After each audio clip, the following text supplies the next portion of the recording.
বিশ্বনাথের ঘরের টেবিলের ওপর একটা খবরের কাগজ রাখা রয়েছে। টেবিলের অন্য পাশে 3টে চায়ের কাপ, প্রতিটা চায়ের কাপ খালি।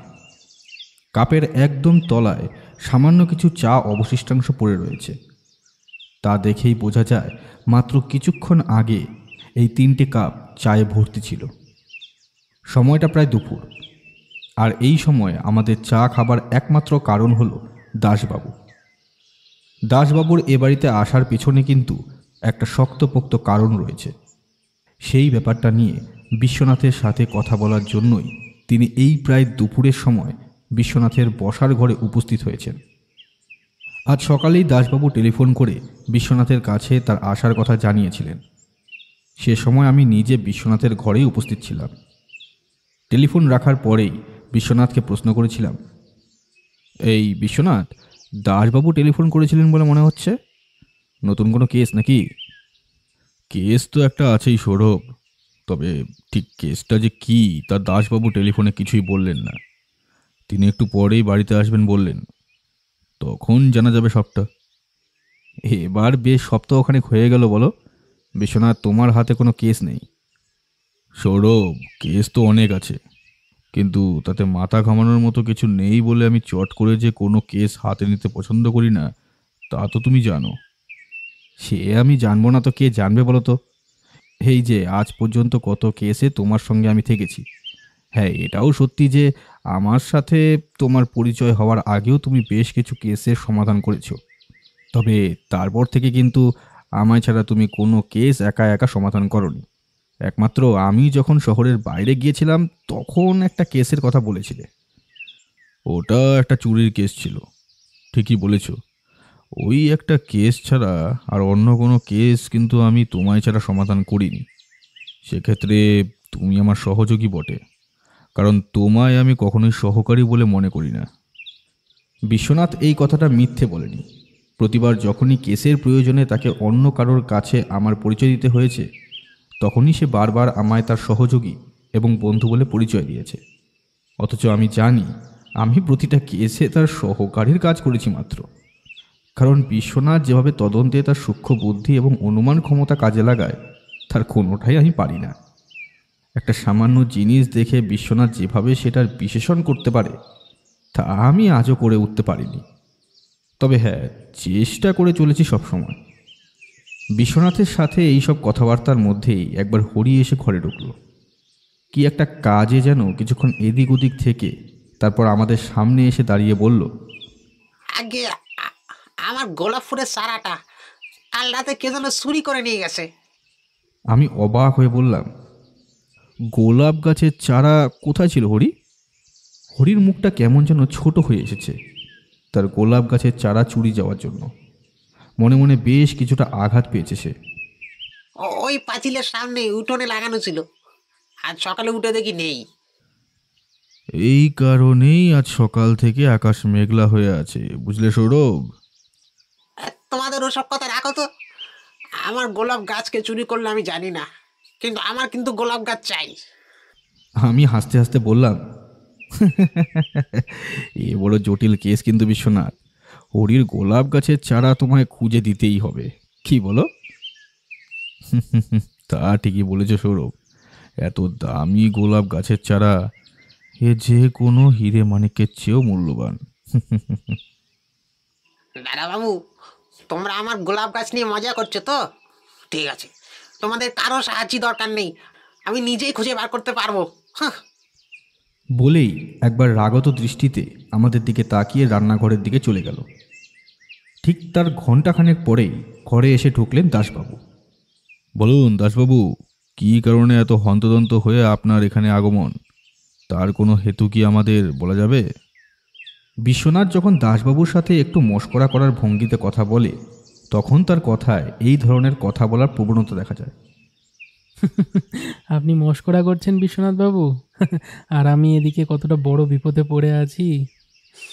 আচ্ছা, যাই হোক, এমন একটা কেস আমার হাতে এসেছে যেটা আপনি ছাড়া মনে হয় না কেউ আমায় উদ্ধার করে দিতে পারবে। সে না হয় বুঝলাম, কিন্তু কেসটা কি সেটা আমায় খুলে না বললে তো আমি কিছুই বুঝতে পারবো না। বলবো বলেই তো আপনার কাছে এসেছি বিশ্বনাথবাবু। আসলে একটা কেস এসছে আমার হাতে। কেস বলতে আমার থানার এলাকায় একটা খুন হয়েছে। যিনি খুন হয়েছেন তার বয়স এই মোটামুটি 40-এর ঘরে। ভদ্রলোক একসময় ব্যবসা করতেন, বর্তমানে তার ছেলে ব্যবসার হাল ধরেছে। তবুও ভদ্রলোক মাঝে মাঝে ব্যবসার খুঁটিনাটি দেখতে দোকানে যেতেন। বেশ কয়েক মাস ধরে কোনো কারণবশত তিনি খুব অসুস্থ। সে ব্যাপারটা তার ছেলে পুরোপুরি খুলে বলতে পারেনি, তবে অসুস্থতার কথা তার বাড়ির কাজের লোক আমাদের জানিয়েছে। শারীরিক অসুস্থতার কারণে মৃত্যু নয় তো? না বিশ্বনাথবাবু, আসলে ভদ্রলোককে খুন করা হয়েছে তার ঘরেই, তবে স্বাভাবিক কোনো কারণে নয়। ভদ্রলোকের মাথার পেছনে একটা আঘাতের চিহ্ন পাওয়া গেছে এবং তার দেহ পড়েছিল ঘরের মেঝেতে। আমরা পৌঁছবার আগেই তার ছেলে এবং কাজের লোক মিলে দরজা ভেঙে মৃতদেহ উদ্ধার করেছে। তবে দরজা ভাঙার পরই কাজের লোক বোধহয় ভদ্রলোকের ছেলের কথায় পুলিশকে ফোন করে বিষয়টা জানিয়েছে। তাই আমরা কিছুক্ষণের মধ্যেই সেখানে গিয়ে পৌঁছেছিলাম। আমরা গিয়ে দেখি মৃতদেহটা মেঝেতেই পড়ে আছে। দেখে মনে হলো অনেক রাতেই মৃত্যুটা হয়েছে। ঘরের একটি কোণে ঝোপ ঝোপ রক্তের দাগ একদম শুকিয়ে গিয়েছিল। রক্ত দেখে কি মনে হয়েছে? ভদ্রলোক মেঝের ওপর পড়ে যাওয়ার পরে রক্ত বেরিয়েছে?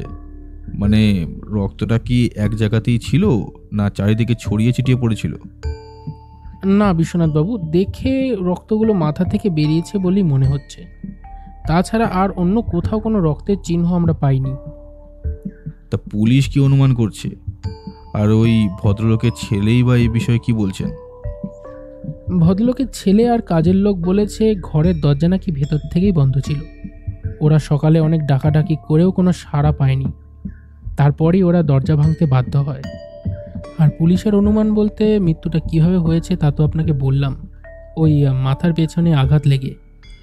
তবে বন্ধ ঘরের মধ্যে কোনো খুনের অস্ত্র পাওয়া যায়নি। আর তাছাড়া একটি বন্ধ ঘরের মধ্যে কেউ ঢুকে কিভাবে খুন করলো আর বেরোলোই বা কিভাবে, এটাই আসল সমস্যা। দাসবাবুর কথাগুলো শুনতে শুনতে বিশ্বনাথের মুখে একটা চিন্তার ভাঁজ ফুটে উঠতে লাগলো। আমিও ভাবতে লাগলাম, হঠাৎ করে বন্ধ ঘরের মধ্যে ভদ্রলোক খুন হলেন কি করে? এখানে সুইসাইডের ব্যাপারটা তো যাচ্ছে না, কারণ ভদ্রলোকের আঘাত লেগেছে মাথার ঠিক পেছনে। নিজের হাতে নিজের মাথার পেছনে এরকম একটা আঘাত করা খুব একটা সহজ কাজ নয় বললেই চলে। পোস্টমর্টেম রিপোর্ট কি বলছে?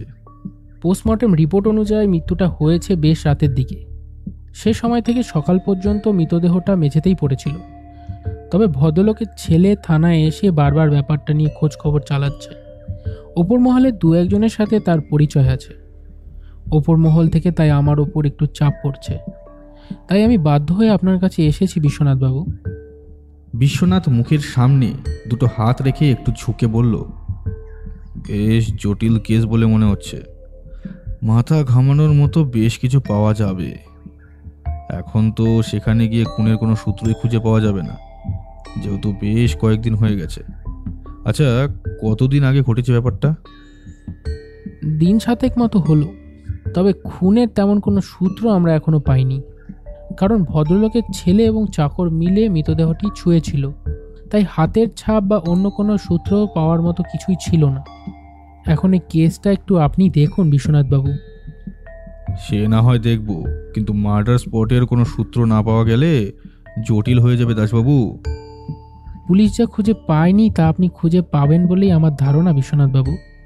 আপনি কেসটা যদি হাতে নেন তাহলে আমি উপর মহল থেকে কথা বলে আর কিছু সময় নিতে পারবো। বুঝতেই পারছেন, আপনার কথা শুনে তারা হয়তো এই মুহূর্তে আমায় কিছু বলতে পারবে না। আমি স্পষ্ট বুঝতে পারলাম দাসবাবু কেসটা নিয়ে বেশ সমস্যায় রয়েছে। বিশেষ করে এই সময় যদি বিশ্বনাথ কেসটা হাতে নেয় তাহলে ওপর মহল থেকে চাপ আসাটা কিছুটা কমতে পারে। এবার বুঝলাম ভদ্রলোক কেন সকালে টেলিফোন করে মাত্র ঘণ্টাখানিকের মধ্যে বিশ্বনাথের কাছে এসে উপস্থিত হয়েছেন। বিশ্বনাথ বেশ কিছুক্ষণ সময় নিয়ে তারপর বলল, ঠিক আছে দাসবাবু, আপনি যখন চাইছেন তখন আমি আপনার এই কেসটা হাতে নেব। তবে তার জন্য আমায় একবার ওই ভদ্রলোকের বাড়িতে গিয়ে দেখতে হবে। আর মৃতদেহটা দেখা যাবে তো? মানে মৃতদেহ এখনো পুড়িয়ে ফেলা হয়নি তো? না, ওই ভদ্রলোকের ছেলে বলেছেন বাবার খুনিকে পাওয়া না পর্যন্ত তিনি তার বাবার শেষ কাজ করবেন না। এখনও পুলিশের হেফাজতেই রয়েছে মৃতদেহটি। এবার অন্তত বুঝতে পারছেন আমার ওপর কতটা চাপ রয়েছে বিশ্বনাথবাবু। আপনি কি আজ একবার যাবেন ও বাড়িতে? ভদ্রলোকের নাম, তার ছেলের নাম এবং ঠিকানাটা আমার একবার এই খাতার পাতায় লিখে দিয়ে যান। আর খুনটা ঠিক কবে হয়েছে তার তারিখটা লিখবেন। আমি আশা করছি কাল আমি আপনাকে ডেকে নেব ওই ভদ্রলোকের বাড়িতে যাওয়ার জন্য। তাহলে আমি এখন উঠি বিশ্বনাথবাবু। এই খাতায় নাম ঠিকানা সমস্ত কিছু লিখে দিয়ে গেলাম।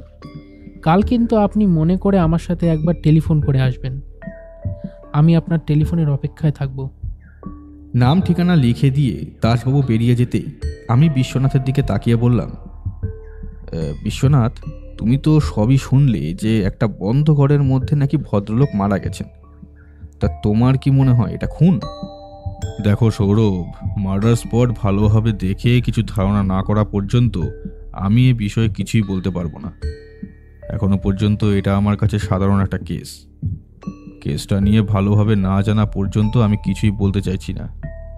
সে তো আমি জানি বিশ্বনাথ, তবুও কোনো কেসে হাত দেওয়ার আগে সেটার সম্পর্কে একটা ধারণা করা তো প্রয়োজন। বিশ্বনাথ আমার দিকে তাকিয়ে হাসলো, তারপর বলল, তোমার কি মনে হয় আমি আজকের দিনটা দাসবাবুর কাছ থেকে শুধুই হাতে নিয়ে রাখলাম? আর তাছাড়া দাসবাবুর সাথেই তো আমরা সে বাড়িতে যেতে পারতাম। তার পরিবর্তে আমি কেনই বা ওই ভদ্রলোকের নাম এবং বাড়ির ঠিকানা তাকে লিখে রেখে যেতে বললাম? আমি অবাক হয়ে বিশ্বনাথের দিকে তাকিয়ে বললাম, তাহলে তুমি কি আজই ব্যাপারটা নিয়ে তদন্ত শুরু করতে চাইছো? অনেকটা তো তাই, তবে এক্ষেত্রে আমি নিজে কিছুই করব না।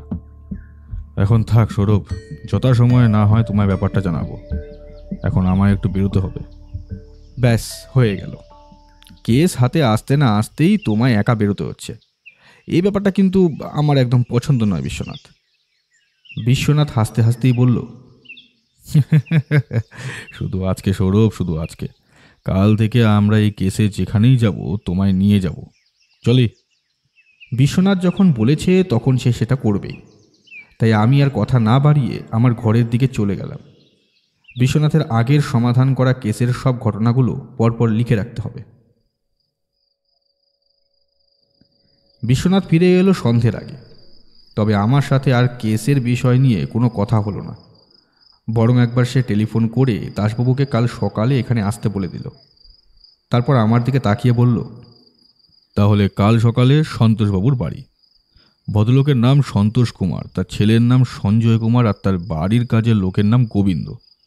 এছাড়া তার বাড়িতে রয়েছে একজন দারোয়ান, আর তার নাম হচ্ছে ভবানীচরণ। সৌরভ, কাল সকালে তাহলে আমরা কেসের প্রথম কাজটা করতে যাচ্ছি।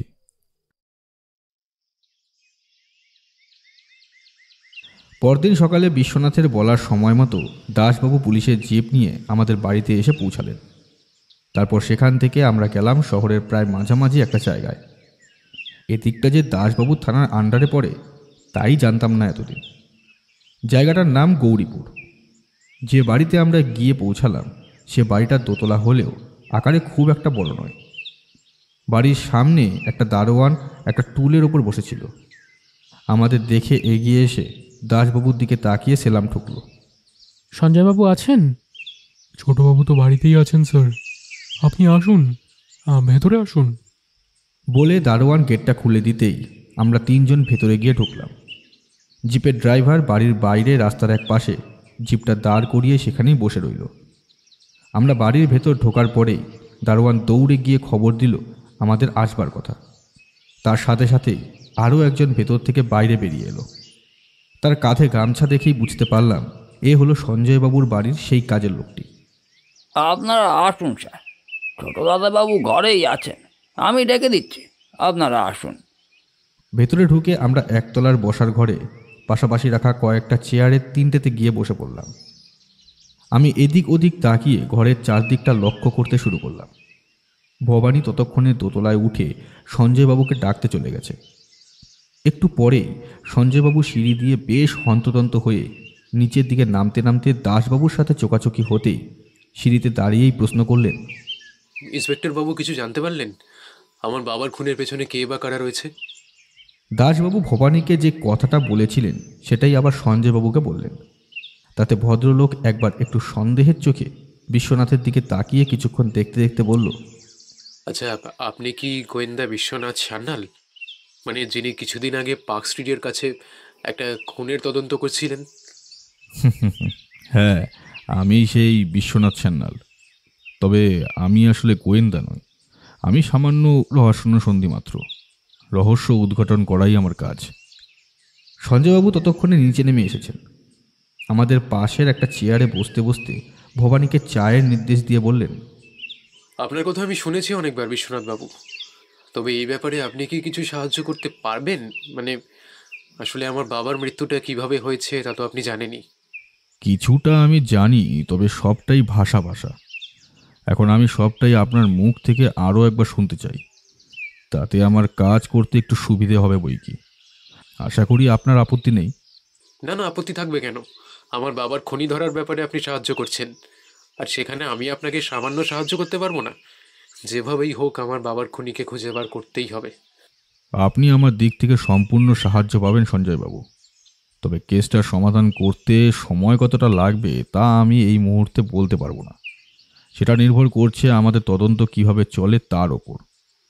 আরেকটা কথা, সমস্ত কিছু কিন্তু আপনি আমায় সত্যি বলবেন, তার মধ্যে যেন কোনো মিথ্যে না থাকে।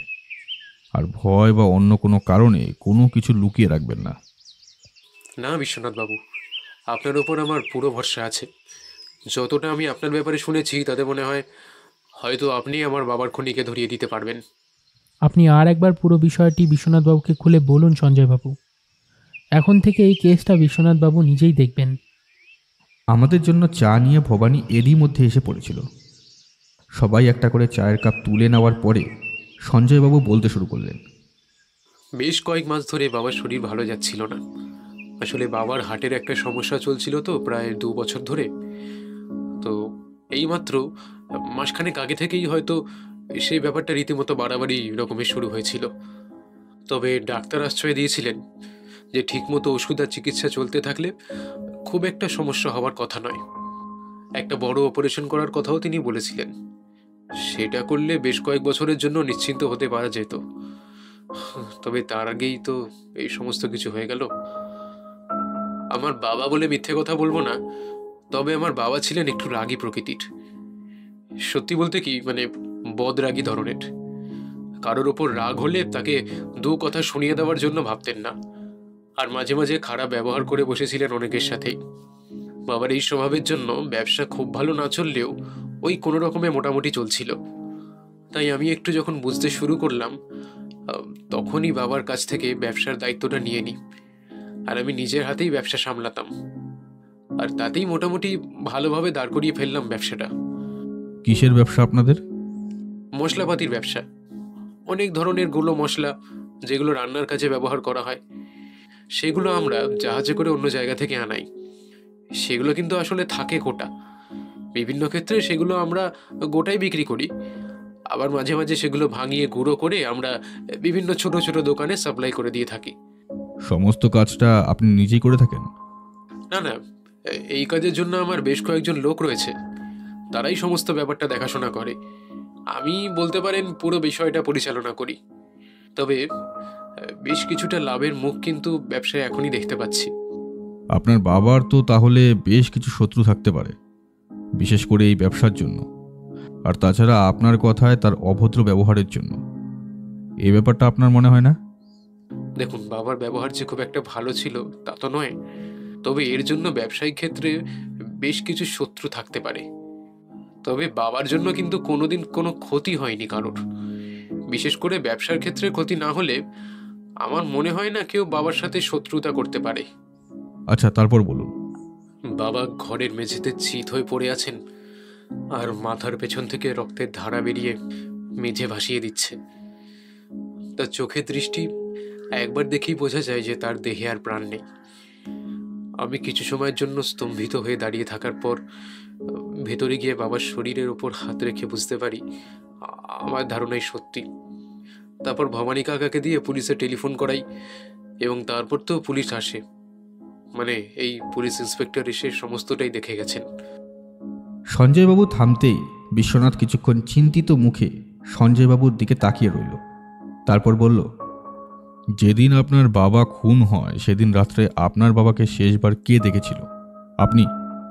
না, আমাদের চাকর ভবানী দেখেছিল হয়তো, কারণ ও তো রোজ রাতে শুতে যাওয়ার আগে বাবারই কাছে গিয়ে দেখতো কিছু লাগবে কিনা।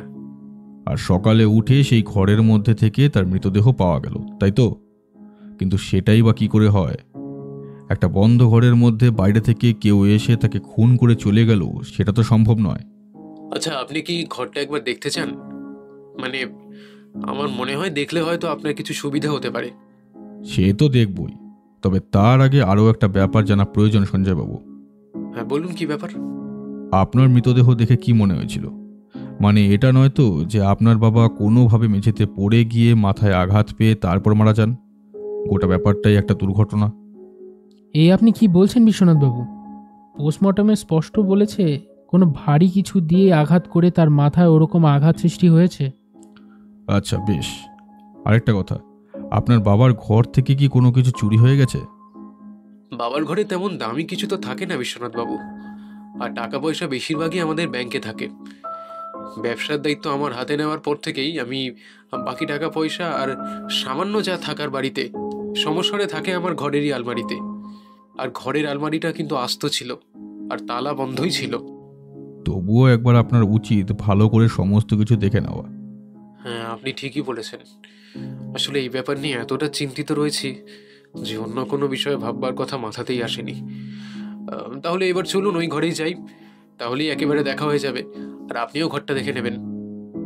আমরা 4 জন মিলে ওপরে সঞ্জয়বাবুর বাবার ঘরে গিয়ে ঢুকলাম।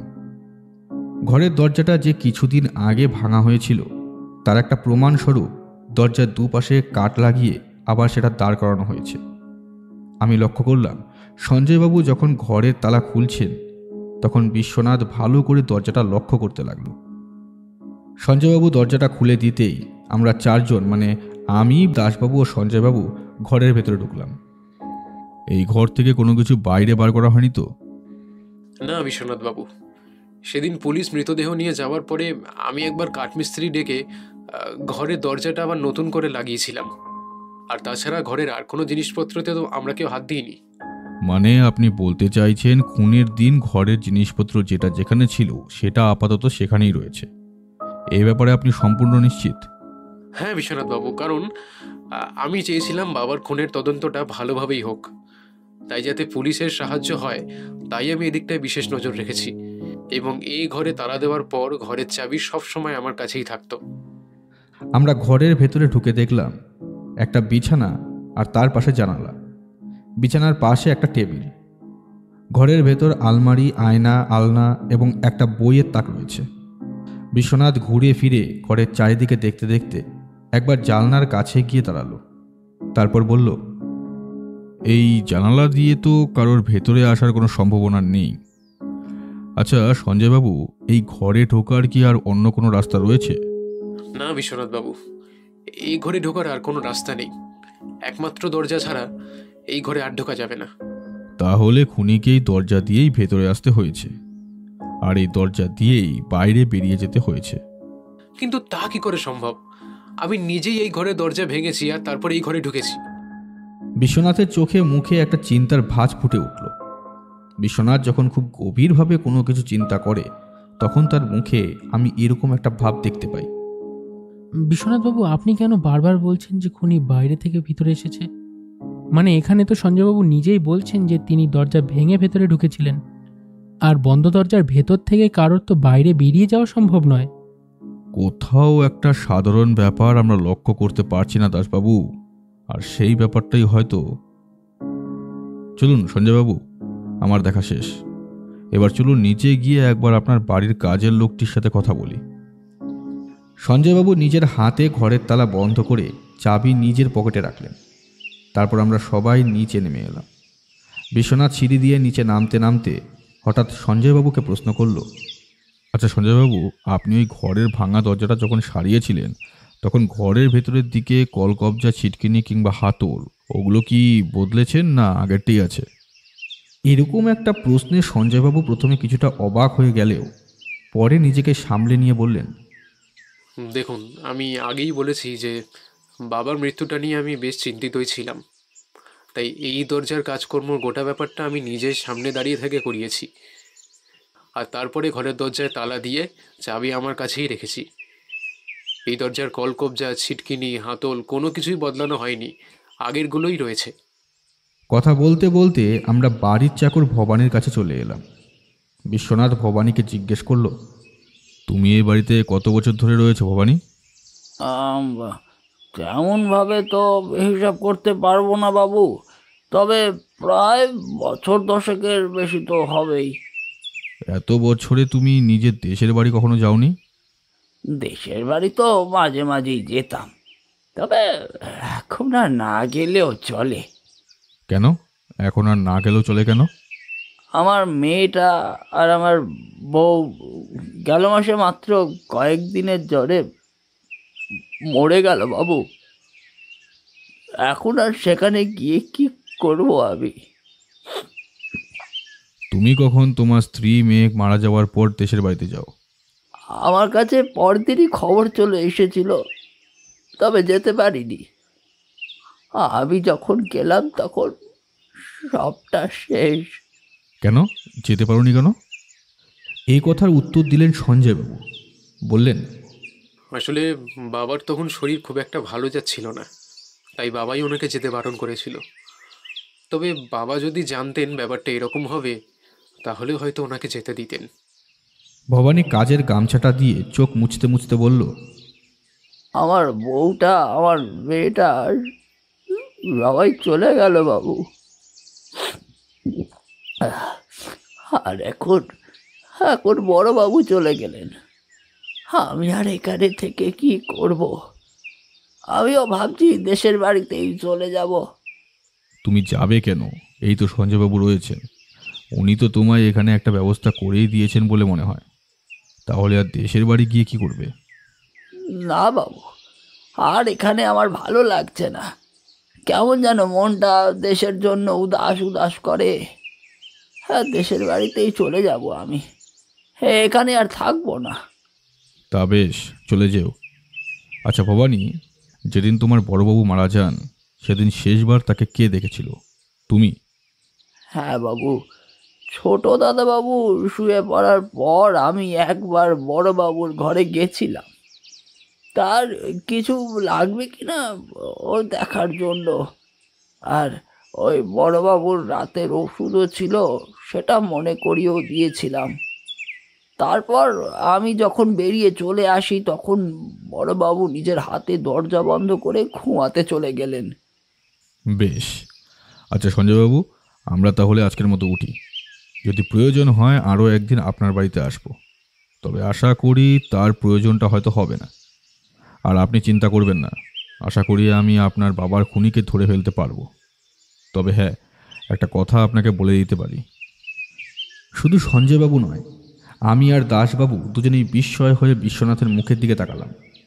বিশ্বনাথ বলল, আপনার বাবার খুনি আর অন্য কোথাও দিয়ে ওই ঘরে আসেনি। সে এসেছিল দরজা দিয়ে, এবং আপনার বাবাকে খুন করে সে বেরিয়ে গেছে সেই দরজা দিয়েই। এবার আসল সমস্যাটা হলো যে সে ঠিক কীভাবে ঘর থেকে বেরিয়েছে, আর বেরিয়ে যাওয়ার পরে ঘরের দরজা ভেতর থেকে বন্ধ হলো কিভাবে। এই বলে বিশ্বনাথ বেরিয়ে এলো। সঞ্জয়বাবু অবাক মুখে দাঁড়িয়ে রইল। বিশ্বনাথের পেছন পেছন আমরাও বেরিয়ে এলাম। পুলিশের জিপে করে বাড়ির দিকে ফিরতে ফিরতে দাসবাবু প্রশ্ন করলেন, আচ্ছা বিশ্বনাথবাবু, আপনি যে বলছেন খুনি ঘরের দরজা দিয়ে ভেতরে এসেছে এবং দরজা দিয়ে বাইরে গিয়েছে, এটা আপনার কেন মনে হলো? ঘরের দরজাটা আপনি ভালো করে লক্ষ্য করেছিলেন দাসবাবু? ঘরের দরজাটা লক্ষ্য করার মতো তো কিছুই ছিল না। হ্যাঁ, দরজাটা একবার ভাঙা হয়েছিল, তাই নতুন কাঠ দিয়ে দরজাটা আবার লাগানো হয়েছে। ওখানে একটা সমস্যা রয়েছে দাসবাবু, যেটা হয়তো আপনি নিজে সেভাবে খেয়াল করে দেখতে পারেননি। যদিও গোটা ব্যাপারটাই আমার একটা অনুমান মাত্র, তবে আমি নিশ্চিত সঞ্জয়বাবুর বাবাকে যে খুন করেছে সে ওই দরজা দিয়েই ঘরের ভেতরে ঢুকেছিল, আর খুন করার পরে সে আবার ওই দরজা দিয়েই বাইরে বেরিয়ে এসেছে। তবে বাইরে বেরোনোর পর ভেতর থেকে দরজাটা বন্ধ হলো কিভাবে, সেটাই হলো আসল সমস্যা। কারণ ভবানী আর সঞ্জয়বাবু দুজনে একসাথে মিথ্যে কথা বলবেন না। এছাড়া তাদের সাথে বাড়ির দারোয়ানও কিন্তু ছিল। বিশ্বনাথ, সঞ্জয়বাবু নিজেই কিন্তু বললেন তার বাবা বেশ বদমেজাজি এবং অভদ্র ধরনের ছিল। ব্যাপারটা এমন নয় তো যে সঞ্জয়বাবু কোনো কারণে রাগের মাথায় খুনটা করে বসেন আর তারপর? তার সম্ভাবনাটা কম, কারণ সেক্ষেত্রে ভবানী মিথ্যা কথা বলবে। আর বড়বাবু যতই অভদ্র ধরনের হোক না কেন, তার সাথে এত বছর কাজ করার জন্য সামান্য কৃতজ্ঞতা বোধ তার প্রতি কিন্তু থাকবে। আর তাছাড়া দারোয়ানের এখানে কোনো স্বার্থ থাকতে পারে না, যেটা সঞ্জয়বাবুর কোনো ক্ষেত্রে থাকলেও থাকতে পারে। গোটা ব্যাপারটাই আমার কিছু মাথায় আসছে না বিশ্বনাথবাবু। আপনি এক্ষেত্রে কি কাউকে সন্দেহ করছেন?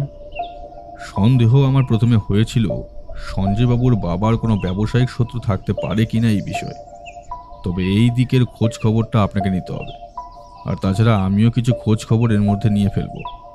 তবে একটা ব্যাপার আপনাকে, না থাক, আমি আপনাকে টেলিফোনে জানিয়ে দেব, যদি আমার অনুমান সঠিক হয় তবে। বাকি গোটা রাস্তা বিশ্বনাথ আর কিছুই বলল না। জিপের পেছনের দিকে দুটো হাত রেখে হেলান দিয়ে চোখ বন্ধ করে রইল। কিন্তু তার কপালের চামড়ার ভাঁজ দেখে আমি স্পষ্ট বুঝতে পারছিলাম কোনো একটা ব্যাপার নিয়ে সে গভীরভাবে কিছু চিন্তা করে চলেছে। মাঝখানে দুটো দিন কেটে গেল। বিশ্বনাথ কিন্তু তার কথা রাখেনি। এই দুদিনের মধ্যে প্রথম দিন সে আমায় না নিয়েই সকালবেলা বেরিয়ে পড়ল। সত্যি বলতে কি, আমি ঘুম থেকে ওঠার আগেই বিশ্বনাথ বেরিয়ে পড়েছিল এবং সেদিন ফিরল প্রায় বিকেলবেলা। আমি বিশ্বনাথের বসার ঘরে অপেক্ষা করছিলাম, কিন্তু বিশ্বনাথ আমায় দেখেই বলল, এখন আর কিছু জিজ্ঞাসা করবে না সৌরভ। এই মুহূর্তে আমি কেসটা নিয়ে ভীষণ রকম খেটে রয়েছি। অনেক কিছু সম্ভাবনা আর অনুমান মাথার মধ্যে ঘুরছে, কিন্তু কোনোটাই ঠিকভাবে কাজে লাগছে না। আমায় একটু স্নান করে খেয়ে দিয়ে বসতে দাও, তারপর আমি তোমার সাথে এ বিষয় নিয়ে কথা বলবো। সেদিন রাত্রে বিশ্বনাথের কাছ থেকে জানা গেল বিশ্বনাথ সঞ্জয়বাবুর বাবার পরিচিত কয়েকজন ব্যবসায়ীর ব্যাপারে পুলিশ এবং অন্য পথের মারফত খোঁজখবর নিয়ে এসেছে। তবে তাদের পক্ষে ওনাকে খুন করার মতো কোনো শক্ত মোটিভ কিংবা সুযোগ নেই। তাছাড়া সঞ্জয়বাবুর ব্যবসা এই মুহূর্তে বেশ ভালোভাবেই চলছে। আরও যে একটা মোটিভ সঞ্জয়বাবুর উল্টো দিকে থাকার কথা ছিল, সেটা হলো সঞ্জয়বাবুর বাবার করে যাওয়া কোনো উইল। কিন্তু সঞ্জয়বাবুদের পারিবারিক উকিলের কাছ থেকে জানা গেল সঞ্জয়বাবুর বাবা তার বাড়ি ঘর সম্পত্তি এবং ব্যবসা সব কিছুই অনেক আগেই সঞ্জয়বাবুর নামে করে দিয়েছে। তাই এক্ষেত্রে সঞ্জয়বাবুর পক্ষে তার বাবাকে খুন করার মোটিভ থাকতে পারে না, বরং সেক্ষেত্রে তার ক্ষতি হওয়ার সম্ভাবনা বেশি। বাড়ির দারোয়ান এবং ভবানী দুজনেই বেশ অনেক বছর ধরে এ বাড়িতে রয়েছে এবং সঞ্জয়বাবুর বাবার সাথে তাদের সম্পর্ক বেশ ভালো। তাই এদের দুজনের ওপরও সন্দেহ থাকে না, কারণ তাদের কোনো মোটিভই নেই। দ্বিতীয় দিন বিশ্বনাথ আবার সেই সকালে বেরিয়ে পড়ল। এবার আমার বেশ রাগ হলো। আমি মনে মনে ভেবেই নিলাম বিশ্বনাথ ফিরলেও আমি তার সাথে এ বিষয় নিয়ে কোনো কথা বলবো না। অথচ সন্ধ্যাবেলা বিশ্বনাথ ফিরে এসে আমার ঘরে ঢুকে উত্তেজিতভাবে বলল, সৌরভ সৌরভ উফ সৌরভ, তুমি ভাবতেও পারবে না কেসটা কতটা জটিল ছিল। আমার ভাবার কোনো প্রয়োজন নেই তো। তুমি একাই যখন কেস সমাধান করবে, তাহলে পরের বার থেকে আমায় কোনো কেসে রাখবে না, তাহলেই তো হয়ে গেল। তুমি যা ভালো বুঝবে তাই করবে, আমায় বলার তো কোনো প্রয়োজন নেই। সৌরভ, তুমি রাগ করছো কেন? আসলে সকালে বেরিয়ে দাসবাবুর সাথে ঠিক কোথায় কোথায় যেতে হবে আর কোথায় ঠিক কতক্ষণ আমাদের সময় লাগতে পারে, এই সমস্ত কিছু ভেবেই আমি তোমায় আমার সঙ্গে নিয়ে গেলাম না। আর তাছাড়া এর আরও অন্য একটা কারণ ছিল, তবে সেগুলো আসল ব্যাপার নয়। আসল ব্যাপারটা শোনো। তোমায় বলেছিলাম না, সঞ্জয়বাবুর বাবার খুনি ওই বন্ধ দরজা দিয়ে প্রবেশ করে এবং খুন করার পরে ওই ঘরের দরজা দিয়ে বেরিয়ে যায়, কি তাই তো? হ্যাঁ। এবার আমায় একটা কথা বলো, একজন মৃত মানুষ যখন একটা বন্ধ ঘরের মধ্যে রয়েছে, যে ঘরের দরজা ভেতর থেকে বন্ধ, তাহলে নিশ্চয়ই খুনিকে ঘরের দরজা ভেতর থেকে বন্ধ করে তারপরে বাইরে যেতে হবে, কিংবা তাকে বাইরে গিয়ে তারপর ভেতর থেকে দরজা বন্ধ করতে হবে। ব্যাপারটা তো তাই দাঁড়াচ্ছে, কিন্তু সেক্ষেত্রে আমার মনে হয় এই ব্যাপারটা সম্পূর্ণ অসম্ভব। ভেতর থেকে হোক কিংবা বাইরে থেকে হোক, খুনি বাইরে এসে দরজা বন্ধ করবে কিভাবে? ঠিক এই ব্যাপারটা জানার জন্য আজকের সমস্ত তদন্তের শেষে আমাদের একবার সঞ্জয়বাবুর বাড়িতে যেতে হয়েছিল। আর সেখানে গিয়ে দরজাটা ভালোভাবে আরও একবার পরীক্ষা করতেই আমি সমস্ত ব্যাপারটা ধরতে পেরেছি, কিন্তু এই মুহূর্তে কিছুই বলা যাবে না। তবে সে ব্যাপারটা তোমার সামান্য আভাস দিয়ে রাখতে পারি। তাহলে তাই করো। বিশ্বনাথ তখন আমায় তার সন্দেহ এবং অনুমানের ব্যাপারে এমন কয়েকটা কথা বলল, যেগুলো সেই মুহূর্তে শুনে আমি অবিশ্বাস করতে শুরু করলাম। তবে পরদিন সকালে বিশ্বনাথ যখন সমস্ত ব্যাপারটা সবার সামনে খোলসা করে তুলে ধরল, তখন বুঝতে পারলাম, হ্যাঁ, ব্যাপারটা আসলে সত্যিই তাই। সঞ্জয়বাবুর বাড়িতে বসে রয়েছি আমরা সবাই। আমি, সঞ্জয়বাবু, ভবানী, দাসবাবু এবং তাদের বাড়ির দারোয়ান, তাছাড়া বাইরে পুলিশের জিপ রয়েছে। ঘরের দরজার বাইরে দুজন কনস্টেবল অপেক্ষা করছে। ঘরের মধ্যে সবাই বসে রয়েছে, কারোর মুখে কোনো কথা নেই। এমন সময় হঠাৎ করে সঞ্জয়বাবু প্রথম কথা বলে উঠলেন। বিশ্বনাথবাবু, হঠাৎ সবাইকে এরকমভাবে ডাকলেন যে? মানে আপনি বাবার খুনিকে ধরে ফেলেছেন নাকি? হ্যাঁ সঞ্জয়বাবু, আপনার বাবার খুনিকে আমরা ধরতে পেরেছি, তবে এই মুহূর্তে তাকে গ্রেফতার করা হয়নি। তবে তিনি এই মুহূর্তে এই ঘরের মধ্যেই উপস্থিত আছেন।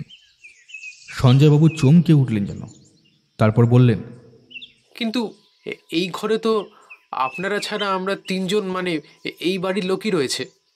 আপনার বাবার খুনিও এ বাড়ির লোকেদের তিনজনের মধ্যে রয়েছে সঞ্জয়বাবু। এইসব কি বলছেন বিশ্বনাথবাবু? আমাদের মধ্যে আমার বাবার খুনি রয়েছে? না না, কিন্তু তা কি করে হয়? মানে আপনি কি আমায় সন্দেহ করছেন? দেখুন সঞ্জয়বাবু, প্রতিটা কেসে আমার সবাইকেই সন্দেহ করতে হয়। আসলে সন্দেহ না করলে আমরা আসল খুনি পর্যন্ত পৌঁছাতে পারবো না। তাই আপনার বাড়ি থেকে যাওয়ার পর পুলিশের লোক এবং আমি মিলে প্রথমে আপনার ব্যাপারে খোঁজ খবর করতে শুরু করি। তারপর আমরা আপনার ব্যাপারে অনেক কিছু জানতে পারি। তবে সেক্ষেত্রে আপনার খুনের কোনো মোটিভ থাকতে পারে না, কিন্তু তাই বলে আমি আপনাকে সন্দেহের বাইরে রাখতে পারি না। কারণ আপনি নিজেই বলেছেন আপনার বাবার অভদ্র ব্যবহার এবং রাগী মনোভাবের কথা। তাই কোনোভাবে আপনার বাবার সাথে কোনো ঝুটঝামেলা হওয়ার জন্য আপনি রাগের মাথা তাকে খুন করে বসতেও পারেন। কিন্তু কিন্তু বিশ্বনাথবাবু, আমি আমায় শেষ করতে দিন সঞ্জয়বাবু। বিশ্বনাথের গলার স্বর বেশ কঠিন। এই ঘটনার পরে আমার এ বাড়ির বাকি দুজনের ওপর সন্দেহ হয়, মানে ভবানী আর বাড়ির দারোয়ান। কিন্তু এই দুজনই বেশ অনেক বছরের পুরনো আর বেশ বিশ্বস্ত, তাই এদের দিক থেকে খুন করার কোনো মোটিভ থাকতে পারে না। কি বলছেন এসব? বড়বাবুকে আমি খুন করেছি? একটু রাগী হলেও বড়বাবু তো আমার ভাত কাপড় জোটাতেন। এরপরই আমি খোঁজ খবর নেওয়া শুরু করি। সন্তোষবাবুর সমসাময়িক কিছু ব্যবসাদের সাথে তার খারাপ সম্পর্ক থাকলেও সন্তোষবাবু জীবনে এমন কিছু করেননি যাতে অন্য কোনো ব্যবসাদার কিংবা তার বন্ধু অথবা শত্রুর কোনো বড় ক্ষতি হয়ে যেতে পারে। তাই সেক্ষেত্রে তাকে খুন করার মতো কাজ বাইরের কেউ করতে পারে না। তাই এক্ষেত্রে এক সময় যখন হঠাৎ করে সন্তোষবাবুর খুনের পেছনে কোনো মোটিভ দাঁড় করাতে পারছিলাম না, তখনই হঠাৎ করে একটা কথা মনে পড়ে গেল। আপনার মনে আছে সঞ্জয়বাবু, ভবানীর স্ত্রী এবং মেয়ে যখন অসুস্থ ছিল তখন কিন্তু আপনার বাবা তাকে এখান থেকে যেতে দেয়নি। ব্যাপারটা আপনি হয়তো খুব ভালোভাবে জানতেন না, তাই ব্যাপারটা নিয়ে আমি একটু তলিয়ে ধরি, যার ফলে আমি জানতে পারি যে আসল ঘটনাটা অন্যরকম। ভবানীর সাথে আপনার বাবা সেদিন শুধু কথা কাটাকাটি নয়, একটা ঝামেলা পর্যন্ত হয়েছিল। আপনার বাবা ভবানীকে বলেছিল যদি সে এখন কাজ ছেড়ে বাড়ি চলে যায় তাহলে তাকে আর তিনি এখানে কাজে রাখবেন না। কাল আমি আপনার বাড়িতে এসে সব কিছু দেখে শুনে নিয়ে ফেরবার সময় আপনার বাড়ির দারোয়ানের সঙ্গে বেশ কিছুক্ষণ কথা বলেছিলাম। তখনই সে আমায় এই ব্যাপারটা জানায়। এটা হয়তো আপনি জানতেন না, আসলে এ বাড়িতে ভবানীর মন খুলে কথা বলার মতো একজনই ছিল, সে হলো এই দারোয়ান। আর সেই কথা বলতে বলতেই একসময় সে দারোয়ানকে বলে ফেলেছিল যে বড়বাবু যদি তাকে সময় মতো এখান থেকে ছেড়ে দিত তাহলে সে হয়তো দেশে ফিরে গিয়ে তার মেয়ে এবং বউকে বাঁচাতে পারত। এই গোটা কেসে এই একটা মাত্র মোটিভ আমি খুঁজে পেয়েছিলাম। সেভাবে কেসটা সাজালে সব থেকে বেশি সুযোগ ছিল ভবানীর জন্য, কারণ সঞ্জয়বাবুর রাত্রের খাওয়া দাওয়ার পরে বাবার সাথে কিছু আলাপ আলোচনা করে সেদিন রাতে নিজের ঘরে ঘুমাতে চলে গিয়েছিলেন। দারোয়ান গেটের পাশে তার ছোট ঘরে নিজের মতো হয়তো শুয়ে পড়েছিল। ঠিক সেই সময় ভবানী কাজটা করে। ভবানীর গলায় এবার রুক্ষস্বর ফুটে উঠল। এসব এসব আপনি কি বলছেন? আপনার কাছে কি কোনো প্রমাণ আছে যে বড়বাবুকে আমি মেরেছি? তোমার বড়বাবুর ঘরে সেই ফুলদানিটা কোথায় ভবানী? এই একটা মাত্র কথা শুনে যেন ভবানীর মুখটা মুহূর্তের জন্য ম্লান হয়ে এলো। তারপর সে আমতা আমতা করে বলল, ফুলদানি? কোন ফুলদানি? আমি কোনো ফুলদানির কথা জানি না। ফুলদানিটা কোথায় লুকিয়ে রেখেছো বলো তো? ওই বাগানের কাছে করবি গাছের নিচের মাটিতে? তোমায় যে পরদিন সকালে ওই গাছের নিচে যেতে ওই দারোয়ান দেখেছে। তুমি তাকে বলেছিলে তুমি মাটি খুঁড়ে কোনো একটা গাছ লাগাবার জন্য ওখানে গিয়েছিলে। সে বেচারা তোমার কথা বিশ্বাস করে নিয়েছিল। কিন্তু কাল যখন আমি কথাটা জানতে পারলাম, তখনই আমার মনে পড়ল সন্তোষবাবুর ঘরের টেবিলে একটা ফাঁকা জায়গা ছিল। কেন জানি না সেটা দেখে আমার মনে হয়েছিল এখানে কিছু একটা সব সময় রাখা থাকে, যেটা না থাকার জন্য টেবিলে সেই জায়গাটা একটা ছোপের মতো হয়ে রয়েছে। এবার স্বীকার করবে নাকি আমায় আরও কিছু বলতে হবে? কেন করলে বলো তো এরকম? নিজের মেয়ে আর স্ত্রীর মৃত্যুর প্রতিশোধ নেওয়ার জন্য কি? বলো ভবানী, বলো, চুপ করে থাকবে না। তুমি কিন্তু ধরা পড়ে গেছো। এখন আর চুপ করে থেকে কোনো লাভ নেই। বিশ্বনাথের সত্য গলার গম গমেশ্বর চারিদিকে ছড়িয়ে পড়তে শুরু করল। এক সময় ভবানী মাথা নিচু করে বলে উঠল, হ্যাঁ, আমি মেরেছি। আমি মেরেছি। সেদিন কত করে বললাম, বাবু আমায় একবার দেশের বাড়ি যেতে দিন। আমার মেয়েটা বউটার যদি কিছু হয়ে যায় তাহলে আমার আর কেউ থাকবে না। শুনলো না, আমার কথা শুনলো না। তারপর আমি দুদিন পর বাধ্য হয়ে যখন দেশের বাড়ি গেলাম, তখন গিয়ে শুনি সব শেষ।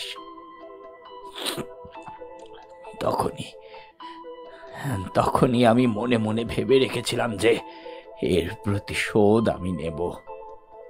বুদ্ধিটা কিন্তু বেশ ভালো বার করেছিলে, কিন্তু সামান্য ভুল হয়ে গেল তোমার। আসলে পিতলের ফুলদানির আঘাতে মাথায় যতটা আঘাত লাগে, মেঝেতে পড়ে গেলে কিন্তু ততটা আঘাত লাগে না। ওখানেই একটা ভুল হয়ে গেল, তাই না? আসলে রাগের মাথায় আঘাত করেছিলে তো, তাই বড্ড বেশি জোরে হয়ে গেছে। দাসবাবু। বিশ্বনাথের ইশারাতে দাসবাবু বাইরে কনস্টেবলদের ডাকতেই তারা এসে ভবানীর হাতে হাত করা পরিয়ে দিল। ভবানীকে নিয়ে দাসবাবু বেরিয়ে যাওয়ার আগে বিশ্বনাথ বলল, ভবানী, যাওয়ার আগে একবার পরীক্ষা করে যাবে না? আসলে দরজাটা বাইরে থেকে ঠিক কিভাবে বন্ধ হয়েছিল সেটা আমি ধরতে পেরেছি কিনা। আমরা সবাই মিলে আবার ওপরের সন্তোষবাবুর ঘরে, মানে সঞ্জয়বাবুর বাবার ঘরে এসে ঢুকলাম। এবার আমরা সবাই রইলাম ঘরের ভেতরে। বিশ্বনাথ পকেট থেকে একটা লাইলনের সুতো বার করে ঘরের দরজার ভেতরের দিকে ছিটকানির সাথে কি যেন করলো কিছুক্ষণ। তারপর দরজাটা বন্ধ করে দেওয়ার আগে দরজার ওপরের ফাঁক দিয়ে সুতোটা বাইরের দিকে বার করে নিল। তারপর আমাদের উদ্দেশ্যে বলল, সবাই ঘরের দরজার ছিটকানির দিকে তাকিয়ে থাকবেন, দেখবেন সেটা আস্তে আস্তে বন্ধ হয়ে যাচ্ছে নাকি। আমি ছিটকানির দিকে তাকিয়ে রইলাম। আমার মতো বাকি সবাইও সেদিকে তাকিয়ে রইল। চোখে কিছুই দেখা গেল না, তবে ম্যাজিকের মতো দেখতে পেলাম ছিটকিনিটা আস্তে আস্তে ওপরের দিকে উঠে যাচ্ছে। তারপর এক সময় সেটা ঠিক ভেতর থেকে বন্ধ করে দেওয়ার মতো বন্ধ হয়ে গেল।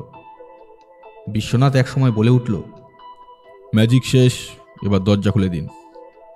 সঞ্জয়বাবু আমাদের ধন্যবাদ জানিয়েছিলেন, মানে বিশ্বনাথকে। বিশেষ করে তার বাবার খুনি ভবানীকে ধরিয়ে দেওয়ার জন্য দাসবাবুকে অজস্র ধন্যবাদ জানিয়েছিলেন। দাসবাবু আরও একবার বিশ্বনাথের সাহায্য নিয়ে এ যাত্রায় ওপর মহলের কথা শোনা এবং ট্রান্সফার থেকে বেঁচে গিয়েছিলেন। শুধু বিশ্বনাথ তার ঘরের চেয়ারের ওপর হেলান দিয়ে বসে আমায় বলেছিল, বুদ্ধিটা কিন্তু দারুণ বার করেছিল ভবানী, কিন্তু সামান্যর জন্য ধরা পড়ে গেল।